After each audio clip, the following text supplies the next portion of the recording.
Hello everyone, a beautiful good morning to all, सुप्रभात and welcome back to my channel. I am Pooja और आज हम discuss करने वाले हैं 23 अगस्त के इम्पॉर्टेंट करेंट अफेयर्स। लेकिन शुरुआत करेंगे आज का इम्पॉर्टेंट डे, क्योंकि आज का दिन वाकई में बड़ा खास है, क्योंकि पहली बार फॉर द फर्स्ट टाइम हम सेलिब्रेट करेंगे नेशनल स्पेस डे।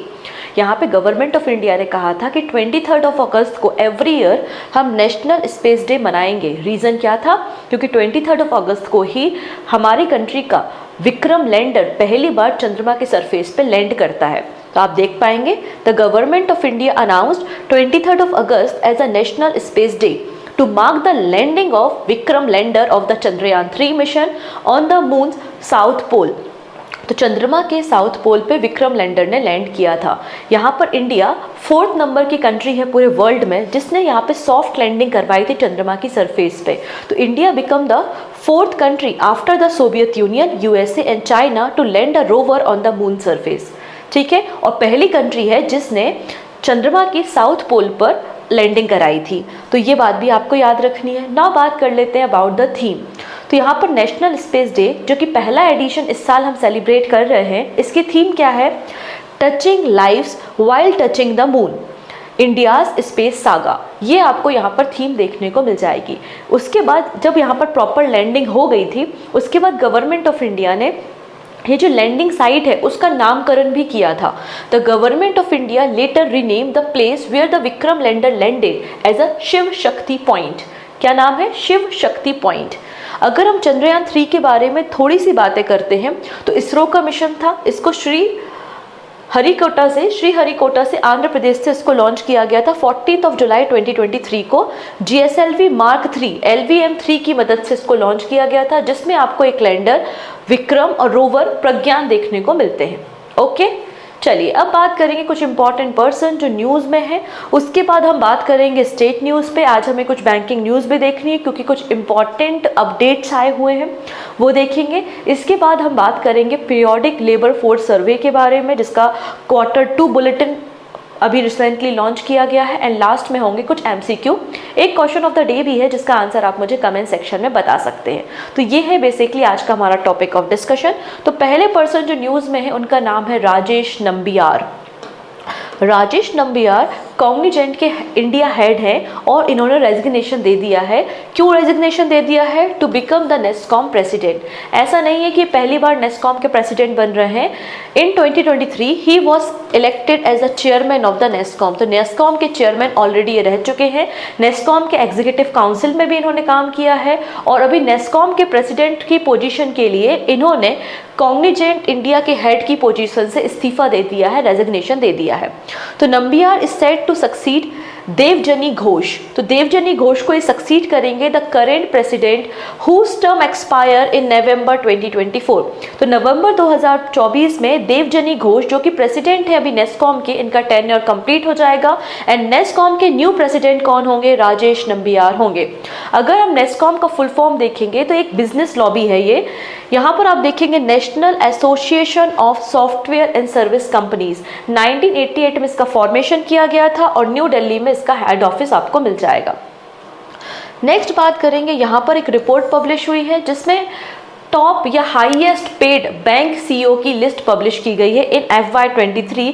वो कौन से ऐसे सीईओ हैं बैंक के जिनको सबसे ज़्यादा सैलरी रिसीव हुई है? तो आप देख पाएंगे यहाँ पे HDFC बैंक। HDFC बैंक के CEO Shashidhar Jagdishan has emerge as the highest paid bank CEO in the financial year 22-23 और इन्होंने 10.55 करोड़ रुपीस एनुअली यहाँ पर चार्जेस किए थे, मतलब इनका ये सैलरी था। नेक्स्ट बात आती है यहाँ पर एक्सिस बैंक के CEO Amitabh Chaudhary 9.75 crore rupees and Sandeep Bakhshi ICICI bank के सीईओ 9.60 करोड़ रुपीस। ओके, तो ये top highest paid banking CEO आपको देखने को मिल जाएंगे इन 22-23। रिसेंटली इस रिपोर्ट को पब्लिश किया गया है। नेक्स्ट बात करेंगे जय शाह के बारे में। हो सकता है फ्यूचर में ये आईसीसी के न्यू चेयरमैन बन जाएं क्योंकि इनका नाम सामने आया है। तो आप देखेंगे board of control of for cricket in India BCCI secretary Jay Shah is all set to replace the Greg Barclay as a new chairman of the international cricket council. मतलब जय शाह फ्यूचर में रिप्लेस किसको करेंगे? ग्रेग बार्कले को ये replace करने का काम करेंगे। क्या इसके पहले कोई और इंडियंस भी हैं जो आईसीसी के हेड पोजीशन पे पहुंचे हैं? आंसर है यस।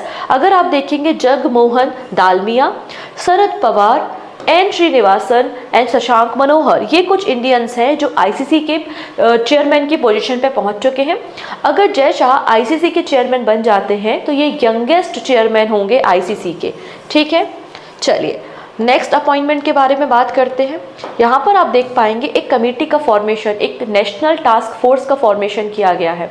तो cabinet secretary to head NTF on the medical professional safety. आप लोगों को अभी 9 अगस्त का एक जो केस हुआ है कोलकाता में, वेस्ट बंगाल में, वो केस आपने डेफिनेटली सुना होगा। आजकल काफ़ी ज़्यादा सुर्खियों में है, न्यूज़ में है और होना भी चाहिए। यहाँ पर आप देखेंगे कि 9 अगस्त 2024 को एक पोस्ट ग्रेजुएट ट्रेनी डॉक्टर थी जिनका हॉस्पिटल में ही रेप किया गया और उसके बाद उनका मर्डर कर दिया गया। कहाँ की घटना है ये? आरजी कर मेडिकल कॉलेज की घटना है कोलकाता में। ऑन ड्यूटी डॉक्टर आपको देखने को मिलेंगी, जिसके बाद एक मास प्रोटेस्ट स्टार्ट हो गया हमारे देश में और उसके बाद यहाँ पर एक कमेटी बनाई गई है जिसमें आपको 14 मेंबर्स देखने को मिलेंगे।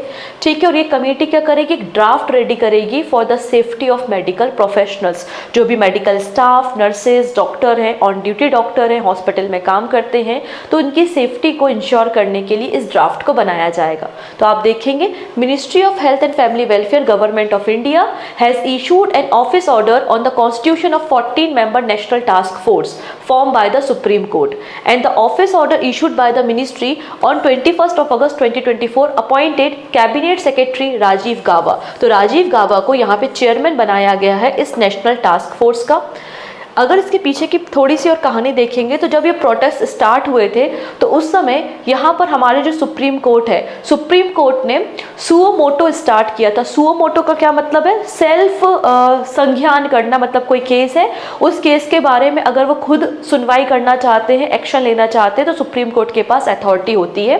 The 3 member bench headed by the chief justice of India justice DY Chandrachud, इन्होंने ऑर्डर दिया था कि नेशनल टास्क फोर्स का फॉर्मेशन होना चाहिए और ये नेशनल टास्क फोर्स सजेस्ट करेगी measure for safety of medical professional in the country. और उसके बाद ये फैसला यहाँ पर लिया गया। 14 मेंबर की कमेटी बनाई गई है by the ministry of health and family welfare. इस नेशनल टास्क फोर्स का जो भी एक्सपेंसेस होंगे, जो भी खर्चे होंगे, वो कौन देखेगा? Ministry of health and family welfare ही देखेगा। अब इनकी कुछ डेडलाइंस भी होंगे। ऑब्वियस सी बात है कि आपको टास्क फोर्स बना के दी है तो आपको यहाँ पे जो रिपोर्ट, इंटरिम रिपोर्ट सबमिट करनी है वो विथिन 3 वीक्स करनी है और जो फाइनल रिपोर्ट है वो विथिन 2 months आपको वो रिपोर्ट यहाँ पर सबमिट करनी है। ठीक है, चलिए फर्दर डिस्कशन करने से पहले कल मैंने एक्चुअली मॉडर्न हिस्ट्री को वापस से मैंने स्टार्ट किया है, रिवाइव किया है आप कह सकते हो। ठीक है, तो ऑलरेडी हमने काफ़ी सारे वीडियोस बनाए हुए हैं 1600 से लेकर आप देखेंगे जो 1857 का रिवॉल्ट है और आपके जो सोशल इकोनॉमी रिफॉर्म्स हैं वो सब वीडियोस मैंने कवर किए हैं। ट्राइबल जो रिवॉल्ट्स हुए थे, पीजेंट विद्रोह हुए थे, वो भी मैंने कवर किया है। अब यहाँ से स्टार्ट कर रही हूँ मैं गांधी एरा, मतलब 1917 से लेकर 1947 तक जो भी इंसिडेंट भारत में हुए हैं तो गांधीयन एरा को हम डिस्कस करने वाले हैं।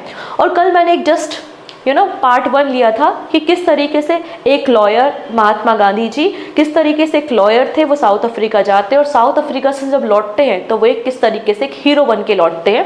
तो वो कहानी और यहाँ पे उन्होंने क्या क्या किया, नटाल इंडियन कांग्रेस की स्थापना की, इंडियन ओपिनियन नाम से न्यूज़पेपर पब्लिश किया, वो सारी बातें इस वीडियो में है। हार्डली 20 मिनट का वीडियो है और 1.5 स्पीड में देखोगे तो 12-15 मिनट में ख़त्म हो जाएगा। तो आप इस वीडियो को देख सकते हो। रिमेनिंग बातें आज से हम करेंगे।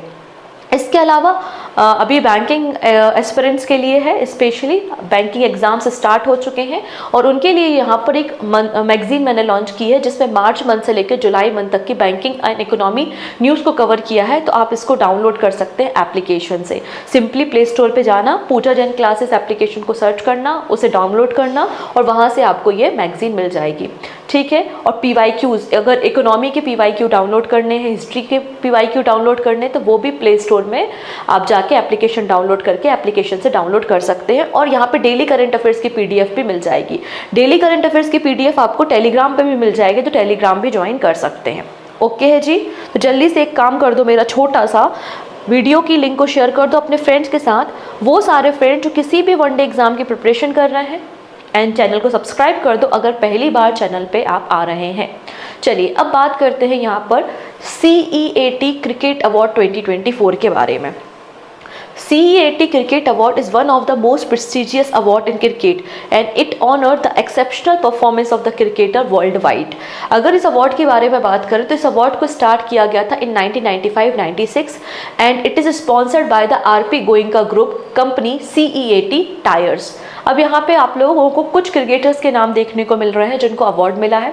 सबसे पहले बात करते हैं इंडिया की मेंस क्रिकेट टीम के captain Rohit Sharma, awarded the 26th CEAT international cricketer of the year award. तो international cricketer of the year award किसे मिला है? रोहित शर्मा को मिला है। और ये सेरेमनी कहाँ पर हुई थी? मुंबई में हुई थी।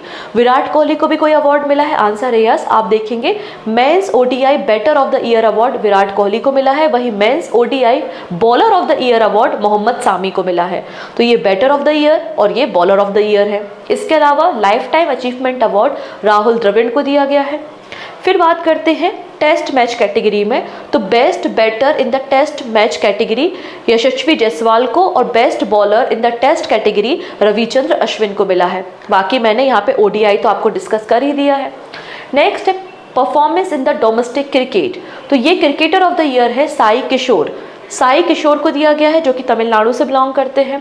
बेस्ट इंडियन वीमेन क्रिकेटर, तो बैटर ऑफ द ईयर है स्मृति मंधाना और बॉलर ऑफ द ईयर है दीप्ति शर्मा। ये आपके वीमेंस कैटेगरी हो गई।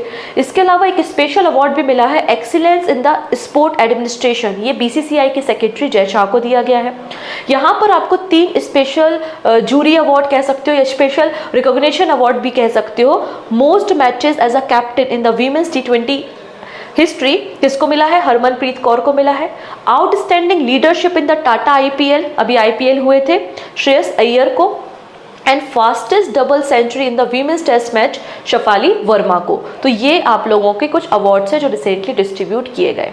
चलिए अब बात करते हैं UPI सर्किल के बारे में। सिंपल सा फंडा है, मुझे UPI करना है, मैं बहुत व्यस्त हूँ। मुझे फॉर एग्जाम्पल मेरे पास 100 एम्प्लॉय हैं और मुझे उनको कुछ गिफ्ट भेजने हैं, सैलरी भेजनी, वॉटेवर, और मैं बहुत बिजी हूँ और मेरा कोई बहुत ट्रस्टेड बंदा है, मैंने उसको कहा कि ये मेरा UPI है और तुम बहुत ट्रस्टेड हो, तो तुम यहाँ एक काम करो, मेरे बिहाफ में मेरे अकाउंट से UPI कर दो।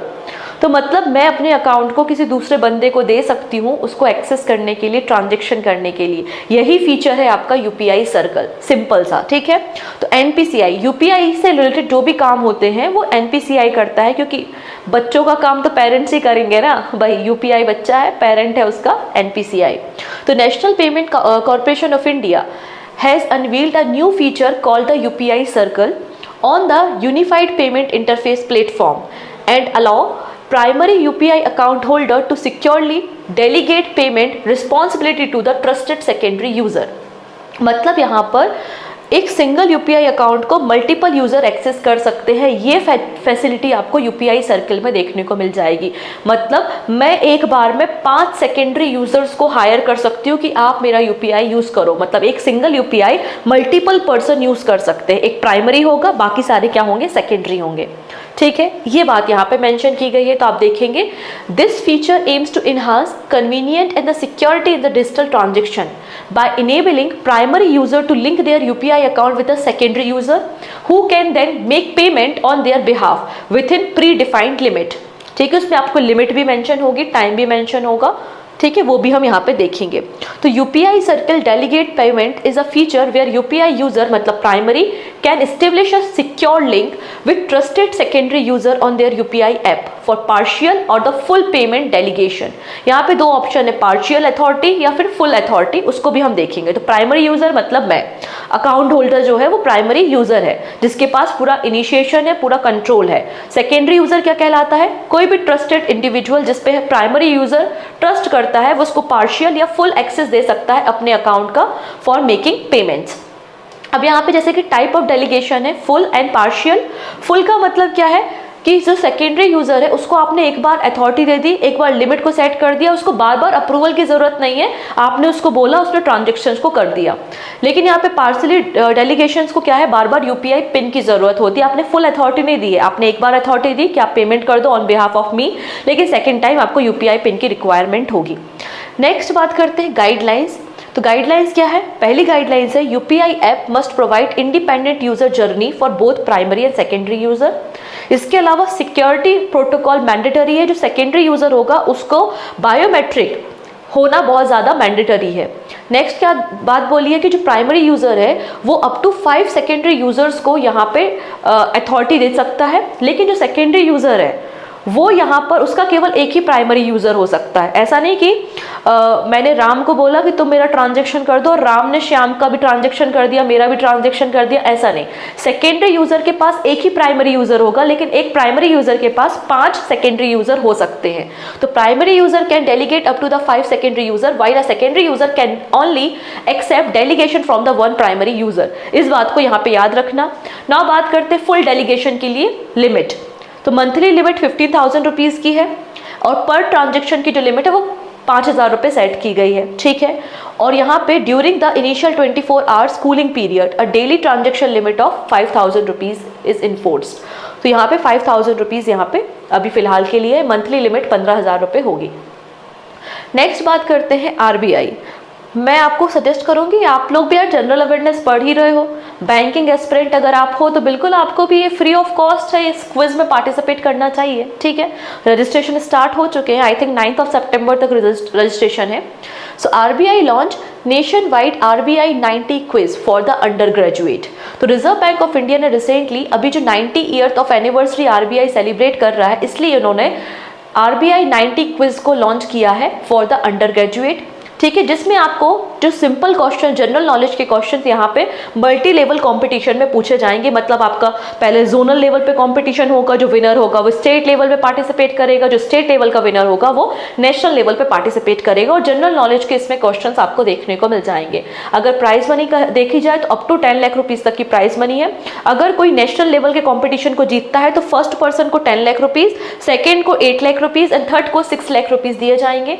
अगर आप जोनल लेवल पे कंपटीशन को जीतते हैं तो जोनल लेवल पे पहला प्राइज 5 लाख रुपीज़ है, फिर सेकंड प्राइज आपका 4 लाख एंड थर्ड प्राइज आपका 3 लाख रुपीज़ है। Similar for the state. तो स्टेट में अगर कोई क्विज का कंपटीशन जीतता है तो पहला prize 2 lakh rupees, followed by the second 1.5 and third है 1 लाख रुपीज़। अब है हु कैन पार्टिसिपेट। तो कोई भी अंडर ग्रेजुएट जिसकी एज बिलो 25 ईयर्स है, 25 साल से ज़्यादा नहीं होनी चाहिए। The RBI 90 quiz is open to undergraduate student who are not more than 25 years of the age of September 1, 2024, ठीक है। अगर आप परस्यू कर रहे हैं बैचलर डिग्री या बैचलर डिग्री हो चुकी है तो भी आप यहाँ पे एलिजिबल है, जिसपे कोई भी चार्जेस यहाँ पे नहीं है, ठीक है। नेक्स्ट बात करेंगे, Kerala launch countries first digital court for handling negotiable instrument act cases. अभी नेगोशिएबल इंस्ट्रूमेंट एक्ट होता क्या है, इसके केसेस तो बहुत बड़ी बात हो गई, पहले इसको समझ लेते हैं, बेसिक सी बातें। अच्छा, आप लोग ने कभी करेंसी नोट तो देखा ही होगा, कभी क्या हमेशा देखा ही होगा। तो आप उसमें लिखा होता है ना कि आरबीआई वादा करता है कि वो इतना रुपए, मतलब आपका जो 100 रुपये का नोट है उसमें लिखा होता है ना कि आरबीआई इसका क्या है, गारंटियर है, आरबीआई इसका वादा करता है, ये लीगल टेंडर है। वैसे अगर चेक की बात करें तो चेक में लिखा होता है ना कि मैं हूँ, मतलब पूजा राम को 1 लाख रुपए दे रही है, मतलब मैं गारंटियर हूँ कि मेरे अकाउंट से 1 लाख रुपए जाके राम को मिलेंगे। तो ये जो चेक होते हैं, आपके प्रॉमिसरी नोट्स होते हैं, इसके अलावा आपके जो करेंसी होती है, ये सभी आपके नेगोशिएबल इंस्ट्रूमेंट होते हैं। अगर इसके बारे में बात करें तो नेगोशिएबल इंस्ट्रूमेंट एक्ट 1881 का एक्ट है। It came into the force on the 1 March 1881। और ये पूरी कंट्री में एप्लीकेबल है। It was enacted to provide uniform legal framework for the use of negotiable instrument in India. Negotiable instrument क्या होता है? एक पीस ऑफ पेपर है, सिंपल सी बात है, that guarantee the payment of the certain sum of money either immediately और at the any predetermined period आपको प्रोवाइड किया जाएगा। सिंपल सी बात है, जैसे कि आप चेक प्री डिटरमाइंड होते हैं ना, कि आपकी वहाँ पे लिखी होती है डेट कितने समय तक वैलिड होगा, या आपका कोई भी पेपर जैसे कि करेंसी हो गया, ये सब आपके नेगोशिएबल इंस्ट्रूमेंट होते हैं। अगर इसके एग्जाम्पल देखेंगे तो bank cheques, promissory note, certificate of deposit, bill of exchange, these और ऑल द नेगोशिएबल इंस्ट्रूमेंट। ठीक है, इसी के रिगार्डिंग जो भी केसेस हैं उसके लिए इस कोड के ऊपर डिस्कशन हो रहा है। ओके है जी। चलिए नेक्स्ट बात करते हैं। यहाँ पे सुप्रीम कोर्ट जज justice VR Gavai inaugurated the country's first, Bharat का पहला है तो इंपॉर्टेंट तो होगा, country first exclusive digital court for handling cases under the negotiable instrument act in the Kollam high court of Kerala. ठीक है, इसके अलावा मिस्टर गवई ने लॉन्च किया है online dispute resolution platform we solve virtual solution maker. ये बेसिकली क्या करेगा, जो स्टेक होल्डर्स हैं वो अपने ऑनलाइन डिस्प्यूट्स को मेंशन कर सकते हैं और उनको ऑनलाइन डिस्प्यूट रिजॉल्व किए जाएंगे। नेक्स्ट है also inaugurated a model digital court room conceived by the Kerala High Court especially designed to overcome the limitation of the traditional courtrooms। अब ट्रेडिशनल कोर्ट रूम कम है, number of cases बहुत ज़्यादा हो गए हैं, इसलिए यहाँ पे मॉडल डिजिटल कोर्ट रूम को भी बनाया गया है। कहाँ पर? कोलम हाई कोर्ट या आपके केरला हाई कोर्ट में। ठीक है, तो ये 3 इनिशिएटिव यहाँ पर देखने को मिल जाएंगे। नेक्स्ट है केरला यूनिवर्सिटी के डेवलपर्स ने एक और काम किया है, एक एडवांस साइनाइड सेंसर बनाया है जो कि फ्रूट में, वेजिटेबल्स में और आपके वाटर में अगर साइनाइड प्रेजेंट है तो उसको डिटेक्ट करके बताएगा। तो researchers at the central university of Kerala have made a major advancement with a new cyanide sensor designed to improve safety in the drinking water and the food product। ठीक है, cyanide क्या होता है? बहुत ही ज़्यादा डेंजरस टॉक्सिक सब्सटेंस होता है जो फ्रूट में, वेजिटेबल में पाया जाता है। रिसेंटली हुआ क्या था, यहाँ पर आप देख सकते हैं, ये साबूदाना बनता है ना, साबूदाना तो देखा होगा आप लोगों ने। तो साबूदाना किससे बनाया जाता है? इससे बनाया जाता है टेपियोका से। तो टेपियोका में साइनाइड था और 13 काउस ने इसको खाया तो कि यहाँ पे डेथ हो गई, जिसके बाद ये मामला सामने आया इडुक्की डिस्ट्रिक्ट ऑफ केरला में, और उसके बाद रिसर्चर्स ने यहाँ पे साइनाइड सेंसर को बनाया है। According to the WHO limit cyanide in drinking water is less than the 0.19 milligram per litre होनी चाहिए, अदरवाइज ये ह्यूमन के लिए और एक्वेटिक लाइफ के लिए अच्छा नहीं होता। अब कैसे ये सेंसर डिटेक्ट करेगा? The sensor appear yellow when dissolved but turn colorless when cyanide is detected, providing an easy visual signal। Next बात करेंगे India's first tagging of horseshoe crab kicked off by the Geological Survey of India। For the first time horseshoe crab की tagging की गई है Orissa state में। उड़ीसा के forest department ने और आपका जूलॉजिकल सर्वे ऑफ इंडिया ने मिलकर ये टैगिंग की है। ठीक है, नेक्स्ट 3 इयर्स में ये पूरा काम किया जाएगा, जिससे हमें पता चल सके कि जो हॉर्सशू क्रैब है इनकी लोकेशन क्या है, इनका हैबिटेट क्या है, कितनी पॉपुलेशन में है, जिससे इनका कंजर्वेशन भी किया जा सके और मैनेजमेंट किया जा सके। तो आप देख सकते हैं zoological survey of India and the Orissa forest department have joined hand to tag horseshoe crab over the next 3 years along the state coast to understand the population and the habitat utilization for its conservation and the management। क्योंकि ऐसा पता लगता है कुछ इस तरीके से आपको ये horseshoe crab देखने को मिलता है। ये बहुत ही ज़्यादा इंडेंजर कैटेगरी में है और बहुत ही कम लोकेशन पे पाए जाते हैं और इनकी पॉपुलेशन का कोई अंदाज़ा भी नहीं है कि पॉपुलेशन इनकी कितनी है। ठीक है, horseshoe crab are one of the oldest living creature on the earth and a valuable species medicinally. अगर बात की जाए तो ये आपको वेस्ट बंगाल में और उड़ीसा के स्पेशली जो बालासोर आपको डिस्ट्रिक्ट एरिया है, कोस्टल लाइन है, वहाँ पर आपको देखने को मिल जाएंगे। Horseshoe crab are a schedule 2 species under the wildlife protection act 1972। चलिए, अब हमेशा हम बोलते हैं पोलियो मुक्त भारत, तो लेकिन यहाँ पर ना रिसेंटली एक पोलियो का केस डिटेक्ट हुआ है। ठीक है, उसके बारे में बात हो रही है। वैसे ही यहाँ पे वैक्सीन ड्राइव हो रही थी पोलियो की, और मेघालय में एक 2 ईयर के ओल्ड बच्चे में पोलियो मिला है। ठीक है, पोलियो के केस मिला है, लेकिन यहाँ पे क्लियर किया गया है by the medical health authority कि ये जो केस है ये कोई वाइल्ड पोलियो वायरस का केस नहीं है।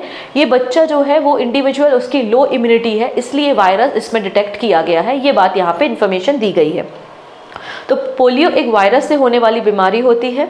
ठीक है, इंडिया की बारे में बात करें तो 2014 में WHO ने इंडिया को पोलियो फ्री डिक्लेयर कर दिया था, पोलियो मुक्त भारत, क्योंकि इंडिया में जो लास्ट केस रिपोर्ट हुआ था पोलियो का वो 2011 में हुआ था। और ये क्वेश्चन तो कई बार एग्जाम में पूछा भी गया है कि पोलियो फ्री या पोलियो मुक्त भारत इंडिया को कब डिक्लेयर किया गया, तो 2014 में किया गया था by the WHO। Last case 2011 में डिटेक्ट हुआ था। ठीक है, जो पोलियो की वैक्सीन होती है बेसिकली उसमें क्या करते हैं, एक वीक पोलियो वायरस को ही इंजेक्ट किया जाता है हमारी बॉडी में, जिससे हमारी बॉडी की इम्यूनिटी अच्छी हो जाए। नेक्स्ट बात करेंगे ग्लोबल पोलियो रिडक्शन इनिशिएटिव। तो यहाँ पे WHO ने 1988 में इस प्रोग्राम को लॉन्च किया था, जिसका पर्पस था कि पूरे वर्ल्ड से हमें पोलियो को रिमूव करना है। अगर हम बात करें वर्ल्ड पोलियो डे, हर साल हम 24 अक्टूबर को मनाते हैं। And pulse polio immunization programme की शुरुआत कब हुई थी, तो आप देखेंगे 1994-95 में हमारे देश में पल्स पोलियो इम्यूनाइजेशन प्रोग्राम की शुरुआत हुई थी। डन। नेक्स्ट बात करेंगे भविष्य के बारे में। तो भविष्य एक पोर्टल है, जैसा कि हमने पहले भी डिस्कस किया है, जो कि आपके जो भी पेंशनर्स हैं उनके लिए इस पोर्टल को बनाया गया है। तो department of pension and pensioners welfare introduce भविष्य, अ सेंट्रलाइज्ड पेंशन प्रोसेसिंग सॉफ्टवेयर। ठीक है, ये क्या करता है, जितने भी आपके पेंशन के रिगार्डिंग डिपार्टमेंट्स उनको सेंट्रलाइज करता है, और आपकी अगर कोई भी डिले हो रही है पेंशन में तो यहाँ पर आप कंप्लेन कर सकते हैं। तो भविष्य, a centralized pension processing software aim to tackle delay and clerical error in the pension processing. This system also help reduce financial loss and the harassment of the pensioners. होता है ना, बैंक पेंशन आई कि नहीं आई, कल आएगी परसों आएगी बता नहीं रहे, तो यहाँ पे पेंशनर्स का हरासमेंट ना हो इसलिए इस पोर्टल को लॉन्च किया गया है। ठीक है, अब यहाँ पर बात करते हैं लॉन्चिंग ईयर के बारे में कि कब से इसको इम्प्लीमेंट किया गया और अडॉप्ट किया गया। तो आप देखेंगे सिंस 1 जनवरी 2017 Bhavishya has been mandatory for all central civil ministries and department, and by August 14, 2024, 99 ministries and department, 1020 offices and 8,320 drawing and distributing officer have adopted it. तो ऑलरेडी पूरे देश में ऑलमोस्ट आप देख सकते हैं कि भविष्य पोर्टल को इम्प्लीमेंट किया जा चुका है। रिसेंटली न्यूज़ में इसलिए है कि Bhavishya is ranked 3rd best in the national e governance service delivery assessment 2021। Bhavishya को अवार्ड मिला है। नेक्स्ट है periodic labour force survey quarterly bulletin April to June 2024। ये क्वार्टरली बुलेटिन है, एनुअल रिपोर्ट बाद में आएगी। एंड सिंस 2017 एनुअल रिपोर्ट को अप्रैल से पब्लिश किया जा रहा है। अभी जिन भी स्टूडेंट के एग्ज़ाम हैं सितंबर में एंड अक्टूबर में, उनके लिए ये न्यूज़ इम्पॉर्टेंट है।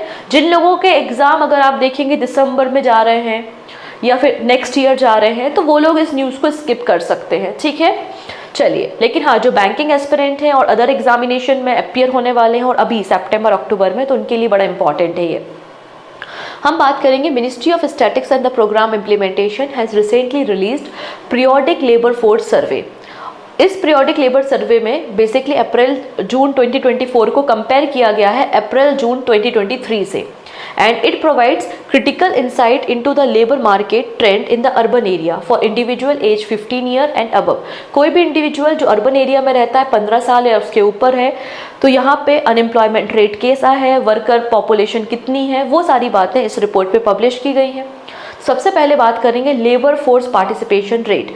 ठीक है, तो इसमें देखा जाएगा तो overall labour force participation rate increase हुआ है। आप देखेंगे 48.8% से इंक्रीज होके 50.1% है। ऑलमोस्ट 2% का यहाँ पे लेबर फोर्स पार्टिसिपेशन इंक्रीज हुआ है। सिंपल सी बात है, labour force participation rate increase होना चाहिए, लेकिन आपका जो अनएम्प्लॉयमेंट रेट है वो डिक्रीज होना चाहिए, तो ही आपका अच्छा साइन होता है हमारी इकोनॉमी के लिए। नाउ बात करते हैं मेल। तो मेल कैंडिडेट में लेबर फोर्स पार्टिसिपेशन इंक्रीज हुआ है फ्रॉम 73.5 से 74.1, मतलब ऑलमोस्ट 1% का इंक्रीमेंट है। वही फीमेल में भी 23.2% से इंक्रीज होकर 25.2%, मतलब अप्रॉक्सीमेटली 2% का फीमेल में भी labour force participation rate increase हुआ है। यहाँ पे जो कंपैरिजन है वो अप्रैल जून 2023 का अप्रैल जून 2024 के साथ आपको कंपैरिजन देखने को मिल रहा है। चलिए नेक्स्ट बात करते हैं यहाँ पे वर्कर पॉपुलेशन रेशियो। तो वर्कर पॉपुलेशन रेशियो भी इंक्रीज हुई है 45.5% से 46.8%, अप्रॉक्सीमेटली 1% का इंक्रीमेंट हुआ है। नाउ बात करते हैं अनएम्प्लॉयमेंट रेट, ये इंपॉर्टेंट होता है, बेरोजगारी दर। तो ओवरऑल अनएम्प्लॉयमेंट रेट आप देखोगे मॉडरेट रहा है 6.6%। मेल में अनएम्प्लॉयमेंट रेट डिक्लाइन हुआ है 5.9% से 5.8%, मतलब लगभग 1% की कमी आई है। और फीमेल में भी डिक्रीज हुआ है 9.1 से लेकर 9, इसमें भी 1% की आपको कमी देखने को मिलेगी अनएम्प्लॉयमेंट में। तो ये डेटा पब्लिश किया गया है रिसेंटली। चलिए अब बात कर लेते हैं कुछ क्वेश्चंस के बारे में। क्वेश्चन से पहले एक छोटी सी अपडेट है about the SSC geography online test series, जिसमें आपको टॉपिक वाइज हर एक एग्जाम के लिए टेस्ट पेपर मिलेंगे with detail solution.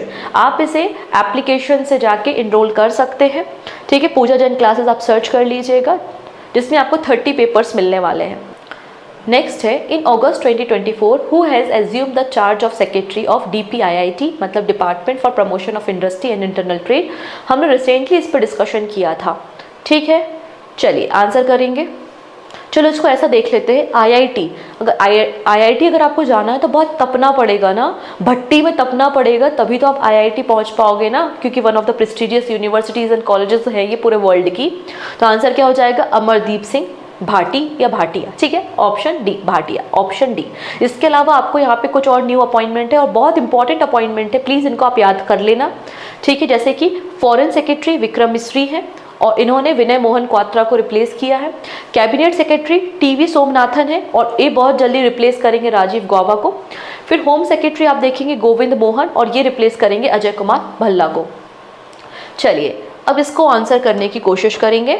National geoscience award 2023 recently president Droupadi Murmu ने ये अवार्ड डिस्ट्रीब्यूट किए हैं। पहला है the award were honoured in the 4 category. This year total 12 awards in 21 geoscientist इनको दिया गया है। Professor Aarti Shukla receive the life time achievement award for his pioneering work. Next है डॉक्टर आशुतोष पांडे, इनको national young geoscientist award दिया गया है। कौन से स्टेटमेंट करेक्ट है, तो याद कीजिए मैंने आपको कल ही बताया था कि 3 कैटेगरी में जियो साइंस अवार्ड दिया जाता है, ठीक है। एक लाइफ टाइम अचीवमेंट कैटेगरी है, एक नेशनल यंग जियो साइंटिस्ट है और दूसरे आपके जियो साइंटिस्ट कैटेगरी होती है। तो आपको यहाँ पे टोटल 3 कैटेगरी में 21 लोगों को अवार्ड दिया गया है और टोटल 12 अवार्ड डिस्ट्रीब्यूट किए गए हैं। क्योंकि मैंने आपको बताया था एक award life time achievement category में है, एक अवार्ड आपको नेशनल यंग जियो साइंटिस्ट कैटेगरी में, और रिमेनिंग 10 अवार्ड जो है वो टीम में मिले हुए हैं, ठीक है। तो इस तरीके से टोटल 21 अवार्ड आपको 12 अवार्ड दिए गए हैं 21 पर्सन्स को, 21 जियो साइंटिस्ट को। अब यहाँ पे बात हो रही है आशुतोष पांडे, इनको national young geoscientist award मिला है, ये बात सही है, लेकिन life time achievement award doctor Aarti Shukla को नहीं मिला। तो आप देख सकते हैं कि 2 स्टेटमेंट रॉन्ग है और 2 स्टेटमेंट करेक्ट है। प्रोफेसर धीरज मोहन बैनर्जी को लाइफ टाइम अचीवमेंट अवार्ड दिया गया है। नेक्स्ट है in August 2024 which airport has won the title of best airport of the India travel award. तो ये अवार्ड किसको मिला है 3rd कॉन्जिक्यूटिव ईयर में, आंसर हो जाएगा राजीव गांधी इंटरनेशनल एयरपोर्ट हैदराबाद। ये सब हमने कल डिस्कस किया हुआ है, अभी हम केवल और केवल रिवीजन कर रहे हैं। Who is the author of book Modi's governance triumph reshaping India's path to prosperity. ये पुस्तक किसकी है जिसको रिसेंटली लॉन्च किया गया है, आंसर हो जाएगी तरुण चुग की बुक है ये, ऑप्शन नंबर ए बिल्कुल करेक्ट है। आप यहाँ पे देख सकते हैं रिसेंटली अमित शाह जी ने इस बुक को लॉन्च किया है, यूनियन होम मिनिस्टर ने लॉन्च किया है और बीजेपी के लीडर है तरुण चुग, जिनकी ये बुक है जिसका नाम है Modi's governance triumph reshaping India's path to prosperity, ठीक है। रिसेंटली 2 और इम्पॉर्टेंट बुक लॉन्च हुई हैं, जैसे कि ब्रेकिंग रॉक एंड बैरियर्स, ये सुदीप्ता सेन गुप्ता की पुस्तक है, एक माउंटेनियर और जियोलॉजिस्ट है ये, और पहली इंडियन फीमेल है जो कि अंटार्कटिका में गई थी, ठीक है। नेक्स्ट है I have the street, R Ashwin and Siddharth Monga की बुक आपको देखने को मिल जाएगी। नेक्स्ट है in August 2024 India sign a loan package of $500 million with the Asian Development Bank to improve access to quality and affordable tertiary health care and medical education in which state। तो यहाँ पे education sector में basically $500 million का loan agreement deal किसने sign किया है with Asian development bank? Answer हो जाएगा Maharashtra government. Option number C बिल्कुल करेक्ट है। यहाँ पर एक छोटी सी लिस्ट है, आप इसका स्क्रीनशॉट ले सकते हैं, अदरवाइज पीडीएफ में तो इन्फॉर्मेशन होगी ही। ये वो सारे इंपॉर्टेंट लोन्स हैं जो रिसेंटली एशियन डेवलपमेंट बैंक ने इंडिया को दिए हुए हैं, जिसमें सबसे इंपॉर्टेंट पता है कौन सा है? सबसे इंपॉर्टेंट इसमें आपको मिल जाएगा कि ब्रह्मपुत्र रिवर, इंडिया को एशियन डेवलपमेंट बैंक ने $200 मिलियन का लोन दिया था to tackle flood and erosion risk along the Brahmaputra river. तो आप इसका स्क्रीनशॉट लेके काम कर सकते हो। जैसे कि रूफटॉप सोलर पावर इंस्टॉलेशन के लिए भी $240 मिलियन का लोन इंडियन गवर्नमेंट को दिया है by the Asian development bank. Next है नेस्कॉम का चेयरमैन किसे बनाया गया है? आंसर हो जाएगा राजेश नंबियार। ऑप्शन बी बिल्कुल करेक्ट हो जाएगा। And this is your question of the day. कल मैंने आप लोगों को 3 इंपॉर्टेंट पोर्टल्स, ऑनलाइन पोर्टल्स के बारे में बात की थी, प्रॉम्प्ट, ड्रिप्स एंड जल विद्युत। रिसेंटली मिनिस्ट्री ऑफ पावर ने इनको लॉन्च किया है। पूछा जा रहा है कि प्रॉम्प्ट, ड्रिप्स एंड जल विद्युत, इन पोर्टल्स को किसने डेवलप किया है, कौन है डिजाइनर? आपको सही आंसर कमेंट सेक्शन में बताना है। डन। आज की करंट अफेयर्स यहाँ पे समाप्त होते हैं। बाकी सारी बातें हम नेक्स्ट वीडियो में डिस्कस करेंगे। So thank you so much, take care and bye bye.